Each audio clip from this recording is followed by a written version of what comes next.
Zoe, stop staring at them like that. You're going to scare them. Like you do me. Hey, Railbird Films fans, all 5 of you, Fur here. You know, on a number of occasions, I got to see the great Zenyatta race. Once when Ed and I were at Hollywood Park, and it was for the Vanity Handicap, which was going to be Zenyatta's 17th straight win, we wound our way up to the announcer's booth. Thank you for that, old school. And we met Vic Stauffer, and we just had this really candid moment, and Ed broke out the camera. Vic was kicked back in the announcer's booth. Some of the shots aren't the world's greatest. Some close-ups. What were you thinking, Ed? And it's kind of neat because Vic's just talking about how is he going to call the race. It's not really Zenyatta's. It wouldn't be a record because Pepper's Pride had already at that time had 18 straight wins, and this was going to be Zenyatta's 17th straight win, the Vanity Handicap. No question that she would win, just how would he call that moment? It was a really wonderful experience for us. I wanted to share it with you, and let's listen to what Vic had to say. 3 minutes. 3 minutes. 3 minutes. Yeah, I'm just not entirely sure what is completely accurate, though.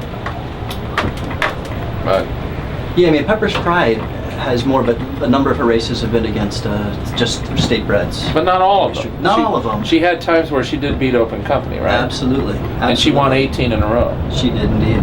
Yep. See, because if I owned Pepper's Pride, you'd be a happy man. I would say, why are we making such a big deal about Zenyatta winning 17? Zenyatta is obviously a better horse. Right. But it's mainly, yeah, it's bigger races. It's like if a guy on the Washington Nationals beats right. Joe DiMaggio and hits 57 in a row, are we going to say, well, he was only playing for the Washington Nationals? Right. I mean, I'm just not quite sure what is accurately, historically. I think it's mainly the caliber plus the breadth of competition. So again, Zenyatta does that affect the actual? What is the actual record? Well, that's is a good it question. a record? That I don't it's probably know. Not a record. Yeah, I think you're right. In that sense, I think it's probably relative. I think there are people who are mentally distinguish what Zenyatta's done from what Pepper's Pride has sort of tried to put them into 2 different categories. But the thing is they're comparable. There's but the whole not... Rachel Zenyatta rivalry from 2009 that put them in the national spotlight.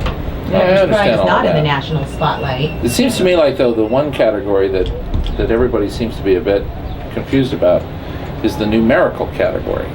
And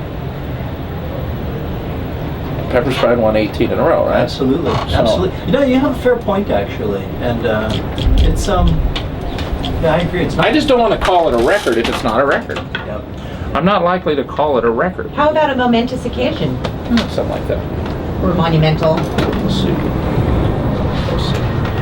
Vince Scully called a Don Larson's perfect game, and when he had 1 pitch to go, he time-stamped it.